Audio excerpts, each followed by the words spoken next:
Faut que tu trouves ton marché, c'est super important. Est-ce que tu as ton product market fit? En fait, on voit souvent sortir ce terme de product market fit, sauf que il y a une petite difficulté des gens à correctement le définir et à correctement l'utiliser. C'est vraiment une notion assez mystique pour beaucoup. Aujourd'hui, on a décidé d'y remédier avec Quentin. On va vous donner toutes les clés pour trouver votre product market fit de façon répétable et de façon scalable pour tout exploser. Voilà, allez, c'est parti.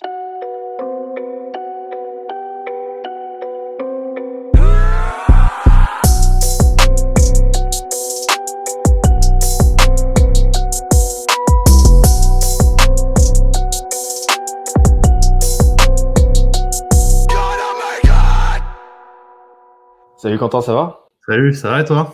Ouais, ça va nickel. Salut à tous. Alors aujourd'hui, vous l'avez compris, on va parler de product market fit. C'est une notion qui est assez à la fois très médiatisée pour le coup, on en parle beaucoup, mais qui en même temps est assez peu maîtrisée, assez peu comprise aussi par beaucoup de monde. Et l'idée, ça va être dépoussiérer un petit peu tout ça tous les deux, Quentin. Aujourd'hui, je te laisserai Mm. introduire la chose. Mais l'idée, ça va être de donner vraiment des modèles actionnables en fait, en plus de toute la théorie qui gravite autour, pour vous permettre d'aller trouver votre product market fit, que vous soyez pour le coup un SaaS B2B ou un produit beaucoup plus consumer. Voilà, sachant que c'est un concept qui peut et qui doit s'appliquer à peu près à n'importe quelle typologie de business en fait, concrètement. Quentin, je vais te laisser du coup te présenter rapidement. Alors moi du coup, je suis Quentin. J'étais dans deux startups. J'ai commencé chez Doolid en tant que growth et growth engineer tout spécialement. Ensuite, je suis passé product manager où justement j'ai appris un peu toute la théorie du product market fit en créant un produit de zéro, qui était un outil en interne de création de landing page et qui a scalé aujourd'hui pour être un outil utilisé sur plus de 1000 landing pages dans le monde entier. Voilà. Et aujourd'hui, je suis head of growth chez WeWeb.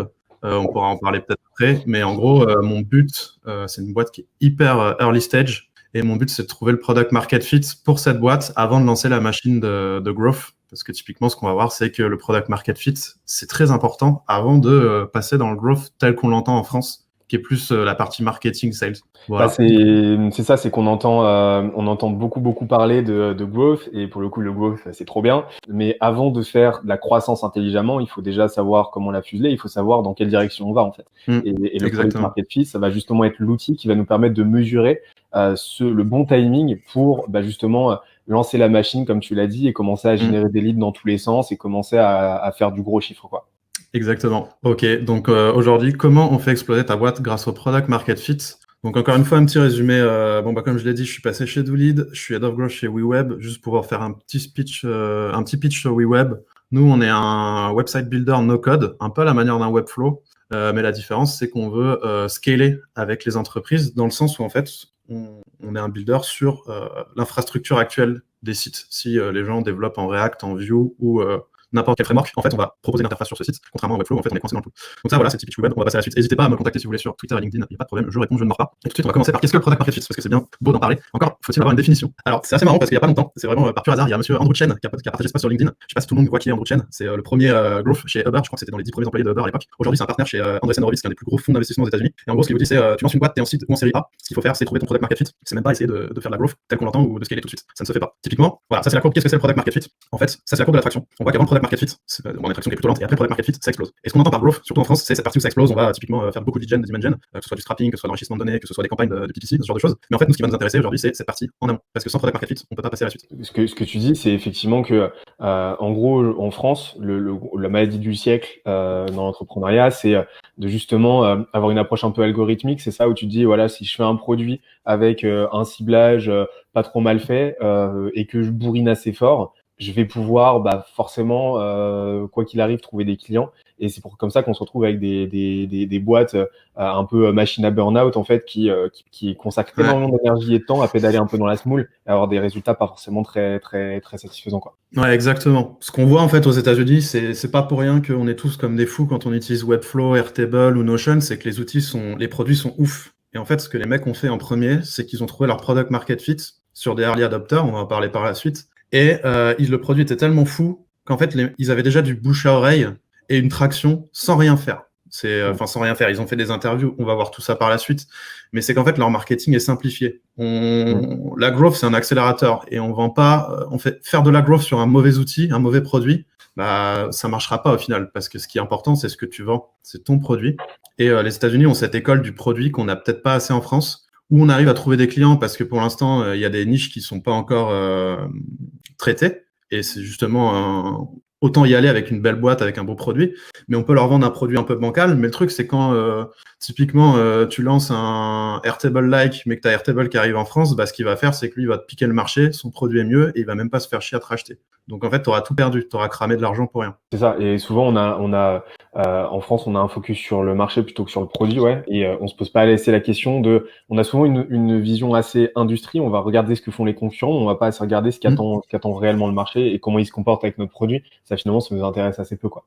Ouais, exactement. Alors qu'en fait, typiquement, le truc que je critique le plus en France, c'est en fait, tu regardes tous les growth américains, les plus grands growth, c'est d'anciens product managers. Ils sont très axés produits. Alors qu'en France, c'est beaucoup des sales, c'est beaucoup du scrapping bien bourrin, c'est sur des cibles trop larges. Enfin bref, on essaie d'emmagasiner à mort des leads, alors qu'en fait, si on arrive à typiquement trouver un product market fit sur une niche spécifique, ça va être beaucoup plus simple au fur et à mesure de scaler. Ça va même se faire naturellement en fait. Parce que la partie pré-product market fit, c'est là où la plupart des startups meurent. Post-product market fit, c'est juste de l'optimisation, c'est beaucoup plus simple. Une fois que vous avez trouvé votre product market fit, tout devient plus simple. Donc on va voir tout ça par la suite. Ok. Première petite définition de Monsieur Marc Andreessen, donc le fameux créateur du fonds Andreessen Horowitz, qui est une des personnes les plus influentes dans le monde des startups, notamment aux États-Unis, qui a dit que le product market fit, c'est être sur un bon marché avec un produit qui peut satisfaire ce marché. Donc c'est bien gentil, mais qu'est-ce que ça veut dire en vrai et pourquoi c'est vital? En fait, un product market fit, c'est se focus sur un produit qui est viable sur un marché assez grand et solvable. Qu'est-ce qu'on entend par là? C'est que typiquement, il y a plein d'étudiants, ils veulent lancer une startup. Qu'est-ce qu'ils vont faire? Ils vont cibler leurs potes, d'autres étudiants. Les étudiants, c'est cool, il y en a plein. Il y en a même peut-être trop, mais c'est pas un marché solvable. Typiquement, c'est pas des personnes qui paieraient pour la plupart des problèmes qu'ils rencontrent. Donc, en fait, ce qu'il veut dire par là, c'est qu'il faut trouver un marché qui est capable de payer. C'est pas parce que vous avez une idée qu'elle est. Peut-être qu'il y a des gens qui ont cette problématique comme vous, mais c'est pas pour ça qu'il y a un marché assez grand avec des personnes qui veulent dépenser pour ça. Auquel cas, bah, vous n'avez pas de product market fit. Et un produit viable, c'est un produit qui fonctionne pour ce marché. C'est pas juste un MVP, il va falloir itérer dessus. Le product market fit, pourquoi c'est vital à nouveau? Bah, parce que le marketing et les ventes deviennent beaucoup plus faciles quand vous avez un product market fit. En gros, il y a déjà des gens qui arrivent, des early adopters, qui vont parler de votre produit, qui vont faire du referral, il y a du bouche à oreille. Typiquement, quand Notion s'est lancé, avant que ça commence à atteindre les grands groupes, on peut même parler de Google Doc, on peut parler de plein d'outils comme ça. Je vais surtout prendre des exemples SaaS parce que c'est ceux que je connais le mieux, mais ça marche aussi avec le e-commerce par exemple. Bah, il y a c'est un peu cliché, mais il y a les petits hipsters de la Startup Nation qui avaient déjà essayé, qui disaient à tout le monde c'est ouf. Et typiquement, moi, quand je teste des outils comme ça, que je retourne chez mes parents pour Noël, bah, mes parents commencent à l'utiliser. Et en fait, c'est une sorte de marketing naturel qui est juste hyper puissant. Parce que comme ça, quand vous arrivez, que vous essayez de vendre ou que vous faites des campagnes de pub, la personne a peut-être déjà entendu parler de vous ou aura des bons avis de la part de ses amis ou de personnes qu'il connaît. Ensuite, ça inverse le rapport de force avec les VC. Ce qui se passe la plupart du temps quand vous avez un product market fit, c'est que vous avez pu aller voir des investisseurs, c'est eux qui viennent vous voir. Ils font limite la queue pour aller vous donner un chèque. Ce qui est arrivé par exemple aussi à Notion. Je vais en parler beaucoup parce que c'est un outil qui a un très gros product market fit. Mais Notion, il y avait en fait, à un moment, le CEO a dû arrêter, couper sa ligne téléphonique parce qu'il recevait des calls d'investisseurs toute la journée qui voulaient investir dans sa boîte, quoi. Et enfin, ça permet d'attirer les meilleurs talents parce que les personnes les plus créatives, les personnes que tu as pu avoir dans ce vacarme, par exemple, c'est des personnes qui sont attirées par un produit fort, une boîte avec une vision forte et pas juste faire un copycat, par exemple, de ce qui se fait ailleurs. Clairement.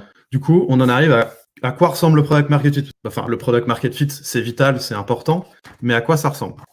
Alors, typiquement, on a deux exemples qui nous viennent aussi des États-Unis, parce que c'est forcément les plus avancés dans tout ce qui est tracking dont on va parler après et au niveau du product market fit. Et ils nous disent par exemple que pour une app B2C, donc une app ouverte à des consommateurs tels que vous et moi, des particuliers, il y a plusieurs métriques qui peuvent nous donner des indications d'un début de product market fit. Si par exemple vos utilisateurs sont actifs 3 jours au moins sur 7, donc 3 jours dans la semaine, vous avez une connexion et l'utilisateur fait quelque chose dans votre app, c'est plutôt un beau signe. Si vous avez une croissance organique, ils disent bien, donc c'est pas du tout en faisant des campagnes de pub ou quoi que ce soit, c'est juste le bouche à oreille et des gens qui vous cherchent sur Google.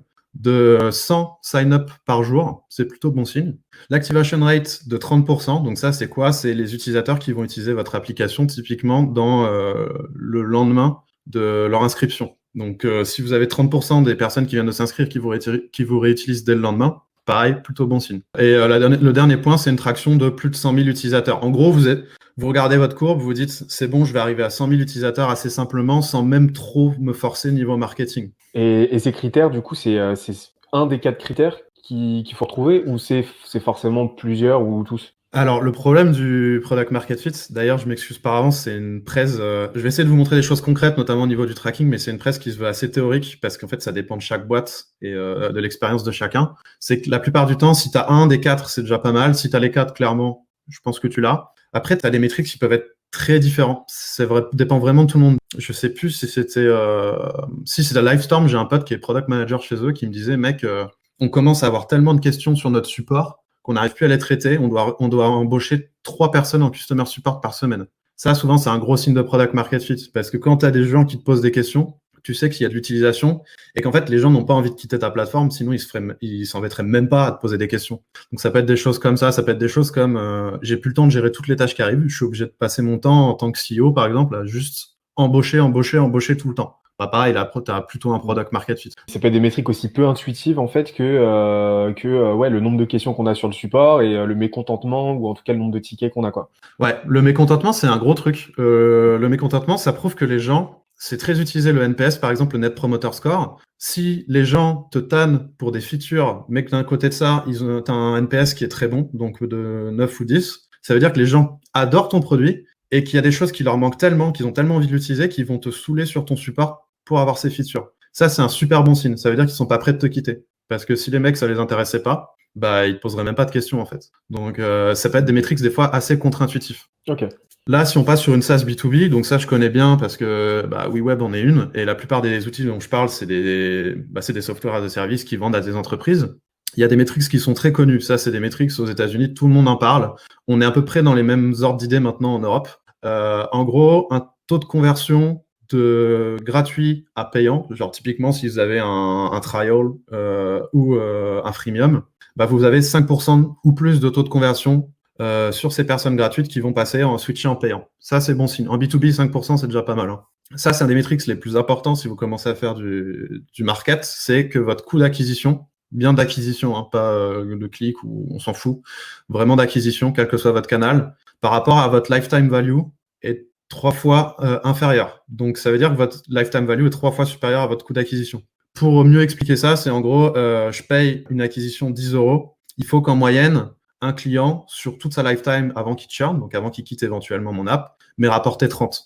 Donc voilà, un gros, ce qui est bien, c'est que ça, rétroactivement, ça vous permet de calculer vos coûts d'acquisition. Il faut avoir un churn rate mensuel, donc le pourcentage de clients, de comptes qui quittent votre application, qui arrêtent de l'utiliser, inférieur à 2%. Ce qui se passe même dans les meilleures boîtes qui ont un product market fit très fort. Typiquement, il y a Netflix qui est comme ça, ou Airtable, c'est qu'ils ont un churn rate positif. C'est qu'en gros, ils vont tellement upsell ou les gens vont tellement rapporter de nouveaux leads naturellement que ça va dépasser le nombre de personnes qui arrêtent d'utiliser leur application. Donc en fait, naturellement, même sans rien faire, les mecs vont gagner de l'argent plutôt qu'en perdre chaque mois. Ça, c'est forcément très bon signe.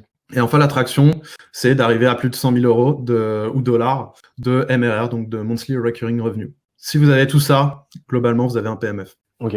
Sur un timing précis, parce que par exemple, une boîte, un SaaS qui est sur le marché depuis 5 ans, qui laborieusement atteint les 100K de MRR, on peut pas considérer nécessairement que c'est un product market fit. C'est une bonne remarque. Ce qu'ont vu la plupart des boîtes qui parlent de ces métriques, c'est qu'elles l'ont vu sur 3-4 mois. Et ils ont compris en peu de temps que c'était bon, là, tu vois. Des fois, même en un mois, tu vois ta courbe, elle commence à monter. Et le product market fit, tout le monde ne met pas autant de temps à l'atteindre. Tu vois, typiquement, Airbnb avait mis 2 ans. Il me semble que Segment a mis 4 ans, alors que Netflix a mis moins d'1 an. En fait, du coup, j'avais une question en lien avec ça. Ouais, vas-y. C'est la poule et l'œuf, tu vois. C'est forcément, on nous dit, enfin, tu vois, tu nous dis à très juste titre de pas balancer trop de trafic dans un premier temps, parce que l'objectif c'est pas growth, c'est pas de scaler comme des porcs, etc. Mais c'est vraiment de faire utiliser le produit, de voir comment les gens l'utilisent pour trouver le product market fit. Mais comment tu fais pour faire venir ta première salle d'utilisateurs? Alors, les premiers utilisateurs, c'est un truc que justement je vais mentionner après, c'est les premières personnes que vous allez trouver pour vos interviews. En fait, ce qui va se passer, nous, ce qui s'est passé, même pour WeWeb, ce qui se passe en ce moment même, c'est que on va avoir des personnes proches de nous, on cible à mort. Je vais en parler justement après, comment sourcer les personnes pour les interviews. On cible hyper précisément une niche pour les interviewer. Et pendant l'interview, 90% du temps, les gens, en fait, en leur parlant, on va découvrir leurs pain points et inconsciemment, on peut faire de la vente sans vouloir faire de la vente. C'est qu'on va réussir à leur dire, mais nous, on veut essayer justement je sais pas, on parle des concurrents, on va leur dire, bah, nous, justement, on veut résoudre ce pain point que tu as avec tel concurrent. C'était dans notre roadmap ou c'est un truc auquel on avait pensé. Et en fait, ils vont être hyper chauds pour être onboardés et tester ton outil. Donc, en fait, tu chopes tes premiers clients comme ça, c'est pendant tes interviews utilisateurs. Et c'est ces personnes-là, tu dois trouver d'autres personnes à interviewer au fur et à mesure du temps, mais c'est ces personnes-là qui vont ramener du monde petit à petit. Et ces premiers métriques de product market fit, tu les as naturellement sur les premiers utilisateurs que tu onboardes, plus le bouche à oreille. Ok. Donc, au C'est même pas début, sur des campagnes market. c'est ça. Donc au début, c'est vraiment pas se prendre la tête. On fait jouer son réseau, on fait jouer l'organique, etc. Et on voit comment le produit arrive un petit peu à vivre. L'objectif, c'est pas de faire des centaines de milliers d'euros, c'est vraiment d'identifier des signaux, quoi. Ouais, carrément. C'est pas des métriques précises. Je sais pas si je l'avais dit avant, mais ça peut être, on en avait parlé un peu, ça peut être le nombre de requêtes que vous avez sur Customer Support, ça peut être des gens qui parlent de vous sur les réseaux sociaux, ça peut être plein de signaux comme ça qui, mis ensemble, vous prouvent que vous avez un début de product market fit. Donc, il y a plusieurs points, normalement, justement, à aborder avant d'arriver au product market fit, c'est de créer un produit que les personnes veulent, de pouvoir le délivrer à ses utilisateurs, à ce marché, à l'échelle, et enfin de trouver et de garder ces personnes dans ce marché de manière soutenable, donc pas avec un coût d'acquisition trop haut typiquement. Alors les deux points typiquement de trouver du monde et de les garder, c'est des points qu'on aborde beaucoup en France. Moi je vais surtout me focus sur le premier qui est le plus dur, c'est de créer un produit que les personnes veulent.